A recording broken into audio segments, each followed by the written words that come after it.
Ladies and gentlemen, please take your seats.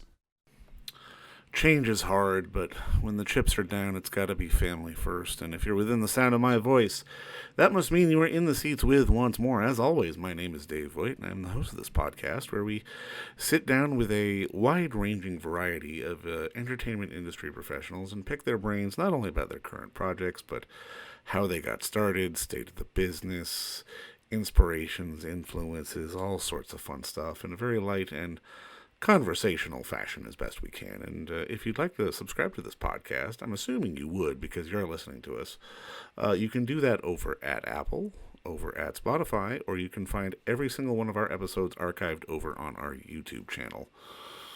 And if you could follow us on social media too, that'd be great. We're on Facebook, Twitter, and Instagram at either at In Seats or at It's Podcast One for all sorts of updates. And finally, it's most importantly, because it's where it all began. If you can visit us over at intheseats.ca for all the latest and greatest movie news, reviews, and everything else that we can sort of cook up with our hardworking team, I certainly know they would appreciate it. On this episode, we're talking with a bit of an acting legend, a legend from Australia, as it were. We're talking with Mr. Michael Caton, who is one of the stars of the new film Rams, which is on various video-on-demand platforms, digital platforms right now, co-starring Sam Neill and Miranda Richardson. It's actually the remake of a film from Iceland where these two brothers who were in a decades-long feud, and they're both sheep farmers, everything starts to boil up to a head and really get serious when there is a disaster that strikes both of their flocks and forces them to sort of re-examine the misplaced anger that they've had towards one another over all these years. And it's a funny story, but it's a heartfelt story. It's an excellent little film, and it's one of those, and it's a remake, like I said, of a film from Iceland, but it also manages not to screw it up because it takes a slightly different tone, but it still works, and it still really captures the spirit of it all. And when we talk with Michael, who is I dare say he is a bit of an icon for, especially in Australia, given the amount of work that he's done. And I mean, North American audiences won't necessarily know him over here, but you may recognize him from The Castle, or something recent called Last Cab to Darwin, which was also quite good. He's one of those guys who has worked so consistently, but never maybe got the due that he did, especially in North America. And we talked about why he said yes to the film, just working on it, and also how he got started, and sort of influences along the way, and sort of why he keeps working, and the whole 9 yards. He's a fascinating and lovely guy, and we had a great talk, and we certainly hope you enjoy it, because I know I did. All right, well, Michael, obviously, thank you so much for the time today. I really appreciate this. It's my pleasure, Dave, to give the old film a bit of a push. Well, I mean, obviously, congratulations on it. I really enjoyed it. What was it about this material that sort of attracted you to it? Because it's a unique part you're playing. Other than a little bit of cursing, you don't have that much to say through the entire film. No, it's true. I mean, if you look deeply at a lot of the male characters, that the strong silent type is, if you look at the scenes with Miranda Richardson and Sam, she's trying to get some sort of a conversation out of him, and it's like getting blood out of a stone. And most of the characters, the male characters, are like that. They have a shorthand, like between Sam and his Aboriginal mate. It's just this shorthand, righto, yeah, righto. And it's a particular patois in that part of the world too, that is quite different to the rest of Australia. That whole that's very that's sort of bent my brain because I'd never come across that before, and it's sort of pretty much that area that we were in. I mean, I've got to imagine it's an interesting exercise to convey emotion when you've got a syllable count, which is basically what this is.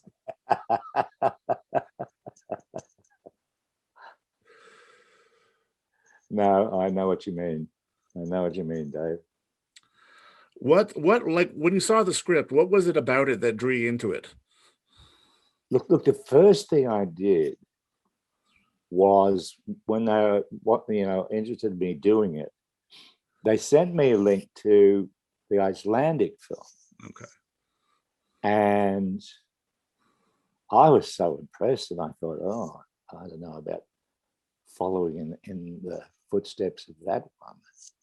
But they really reworked the Australian version of that script to include more of the township, whereas in the Icelandic version, it was very isolated and self-contained, whereas ours is a bit more outgoing, is probably the word. There's probably a bit more comedy or different sort of comedy than the Icelandic version of it. There's something about the material that really kind of speaks to the, I guess, unspoken male experience. Like you said earlier, it's communications through yeah, and just sort of that simple patois, that simple lingo. And I mean, I'm kind of curious, what, like, when you're getting into the headspace of this kind of character, like what kind of work do you have to do, like other than sort of revisiting the original material?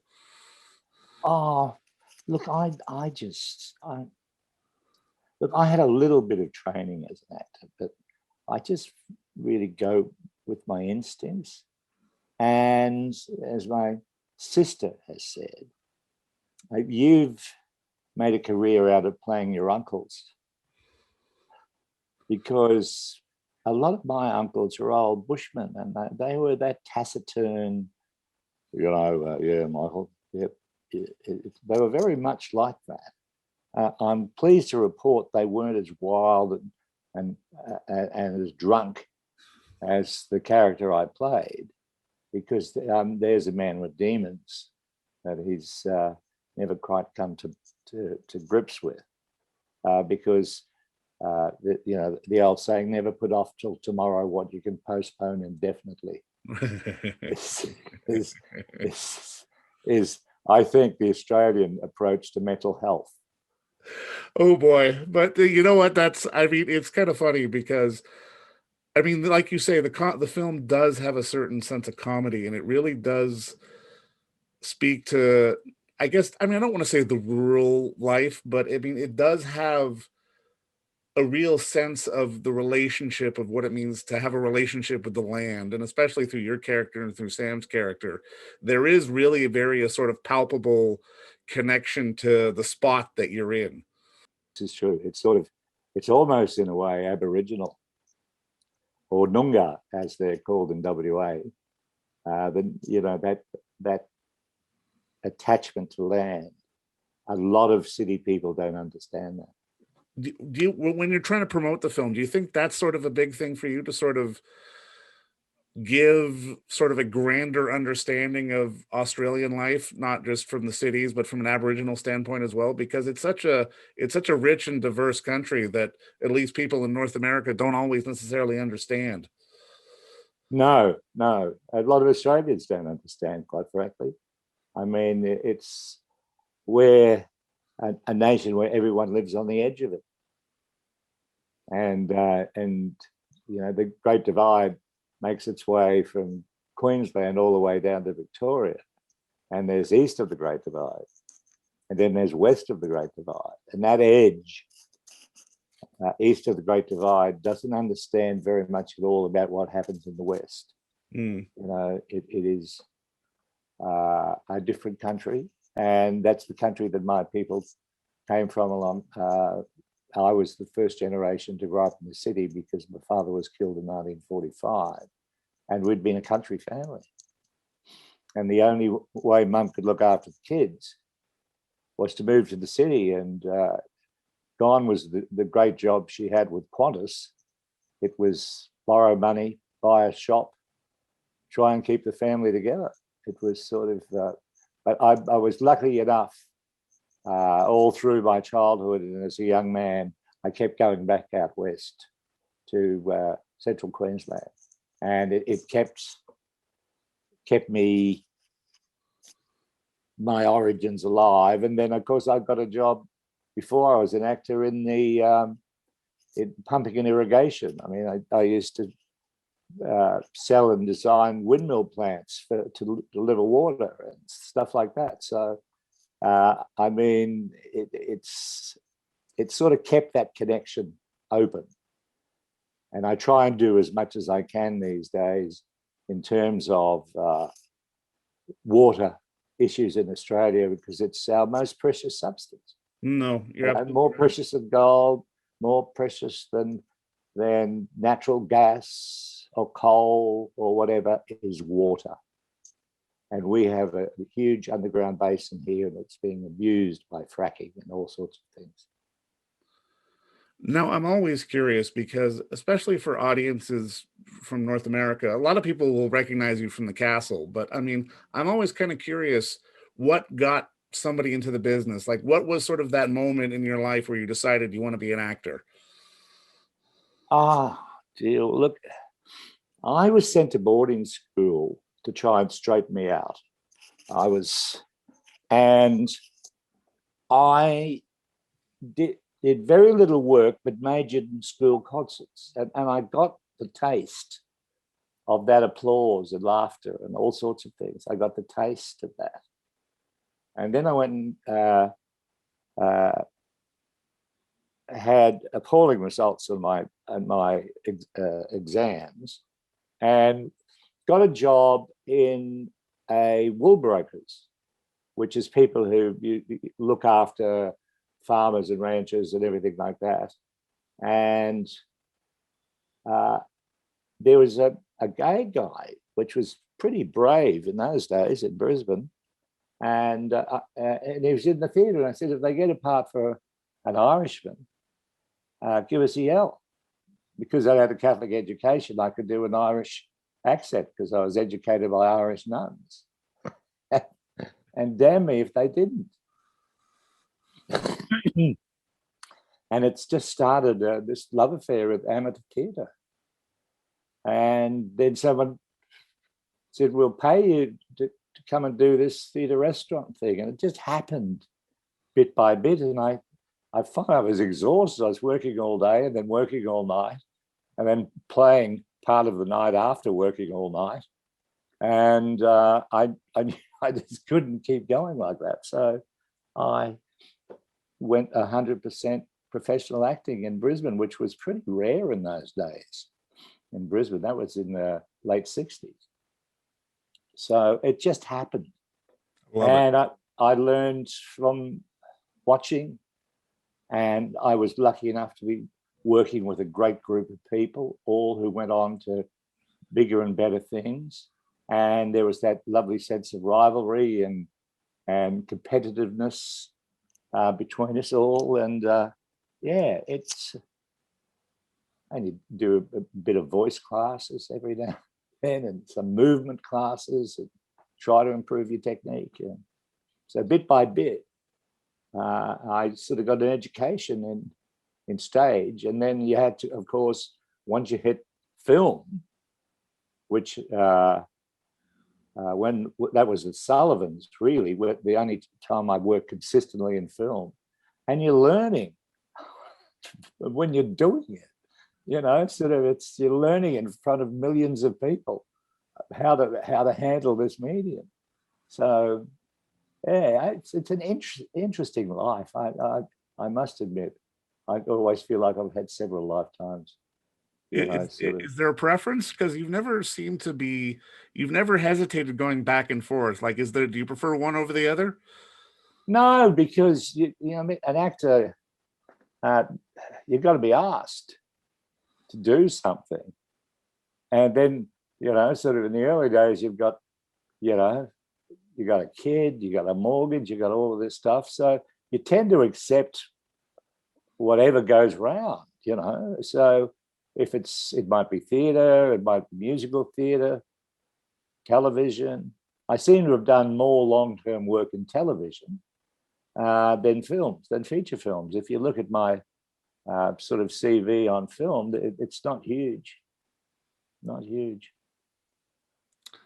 When I'm you're not like John Wayne who did 500 films. There's no you're selective. I like that. way. What do you mean? They select me. When you're working on something like this, do you get a lot of rehearsal time? Do you get a lot of prep time, or do you just have to sort of jump in with both feet and go for it? You jump in with both feet. I must admit, over a few drinks, because you're isolated. We're there with Jeremy Sims, who's my favorite director, and so we have a few drinks every now and again, and nut things out in terms of how we're going to do this movement when he's really drunk and this and that and the other. Is that over the top? Do you believe that? It's that sort of thing that you do where you want to be accurate, not get a 410 for overacting. Uh, so, yeah. Method, but only a little bit. Did you do the scene on the bulldozer yourself, or was that a stand-in? Most of it was a stand-in. I just rolled out of it. They had to look after the old 3 score and 10 actor plus. But I did all my own falling over in paddocks, etc.